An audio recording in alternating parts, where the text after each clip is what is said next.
Alléluia, alléluia. Le thème de ce matin, le sous-thème, c'est la puissance de la révélation. Dites révélation, révolution et repositionnement.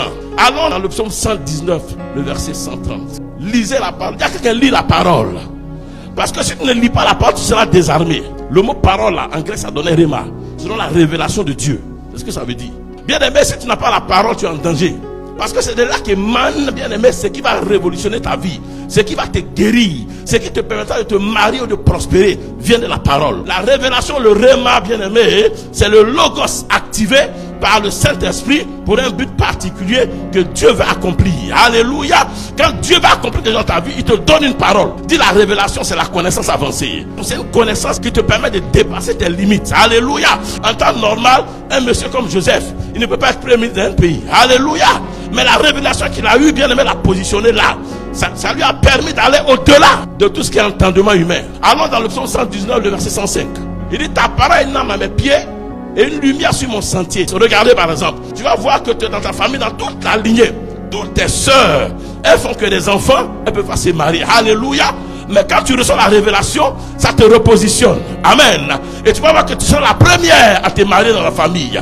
Je ne sais pas si vous comprenez un peu. Ça sera un témoignage qui va nous attirer vers ton Dieu. Allons dans Proverbe 29, 18. Quand personne ne prévoit l'avenir, le peuple vit dans le désordre. Il dit quand il n'y a pas de révélation, tout peuple bien aimé qui n'est pas capable de discerner l'avenir vit dans le désordre. Si tu vois une prostituée, alléluia, c'est parce qu'elle n'a pas de révélation de sa personne. Alléluia. Elle n'a pas le rhéma. C'est-à-dire, elle ne connaît pas son identité en Dieu. Parce qu'elle n'a pas été créée pour être prostituée. Tu vois le gangster, le braqueur, il n'a pas de révélation. Il n'a pas le discernement de l'avenir. Amen. Si tu aimes la révélation, tu vivras. Si tu aimes la révélation, tu vas prospérer. Si tu aimes la révélation, tu vas te marier. Ton arrière-grand-mère ne s'est pas mariée. Ta grand-mère ne s'est pas mariée. Ta mère ne s'est pas mariée. Alléluia. Mais à cause de la révélation que tu as reçue, c'est toi qui vas ouvrir la porte du mariage. Allons dans Romains 10, 17. Ainsi, la foi vient de ce qu'on entend, et ce qu'on entend vient de la parole de Dieu. Alléluia.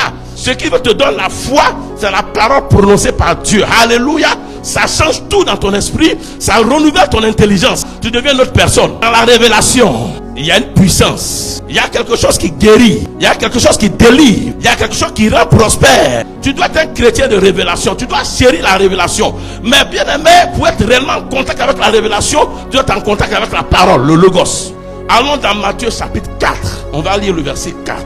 Jésus répondit, il est écrit, l'homme ne vivra pas de pain seulement, mais de toute parole qui sort de la bouche de Dieu. Le mot parole, là, quand vous allez en grec, c'est rhéma. Le rhéma fait vivre. La révélation fait vivre. C'est la révélation qui va te guérir. Amen. Tu as plus besoin de révélation qu'autre chose. Parce que ta vie en dépend. C'est pour ça que ne sors pas de ta maison sans lire la parole. Lis la parole et demande au Saint-Esprit de t'inspirer. Alléluia. Les chrétiens du 29, c'est ça. Sur les réseaux sociaux, tu le vois, ils sont derrière les influenceurs, les motivateurs. Ils disent, mais qu'est-ce que chrétien, tu suis un motivateur, pourquoi? C'est parce que, bien aimé, tu n'as pas réellement rencontré Jésus-Christ de Nazareth. Jésus est plus qu'un motivateur. Bien aimé, une seule parole va changer ta destinée. Donc, comme Abraham a fait. Abraham n'avait personne.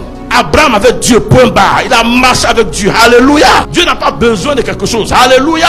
Si ça chauffe là, bien aimé, il va créer à partir de rien. Il crée ex nihilo. Tu es un Dieu comme ça, tu vas suivre encore motivateur. Beaucoup de personnes, ils ont des carnets d'adresse des politiciens. Alléluia. Laisse-moi te dire quelque chose. Un homme va te mentir. Psaume 89. Il dit, je ne briserai jamais mon alliance. Je serai fidèle. Alléluia. Plus fidèle que Dieu, tu ne peux pas trouver sur la terre. Écoutez, c'est Dieu qui touche le cœur des hommes. Ne mettez pas votre foi en l'homme. Si tu mets ta foi en un homme, tu bien aimé, la Bible dit dans Jérémie 5, 17 que tu es maudit. Alléluia. Mets ta foi en Dieu. C'est le numérateur. Alléluia. Ne laisse pas un homme te manipuler. Te faire croire que sans lui tu ne pourras pas vivre. Ce n'est pas biblique. Il ne faut pas laisser un homme te faire croire qu'il est ton Dieu. Ton Dieu est Dieu. C'est Elohim. Il faut savoir que tu n'as pas besoin d'attendre un homme pour prospérer. Toi aussi, Dieu peut te faire prospérer parce qu'il t'a béni. La bénédiction de l'Éternel enrichit et n'est suivi d'aucun chagrin. La bénédiction de Dieu qui enrichit là, c'est sur ta vie aussi. Alléluia. Donc désire prospérer. Je parle de la puissance de la révélation. Dis la révélation est puissante. Dis la révélation est puissante. Dis la révélation est puissante. Dis la révélation délivre. Dis la révélation transforme. Dis la révélation restaure. Dis la révélation bénit. Dis la révélation fait progresser. Dis la révélation. C'est le logos activé par le Saint-Esprit pour une mission bien précise dans ma vie, dans ta vie. Que le Seigneur te bénisse. Acclame le Seigneur.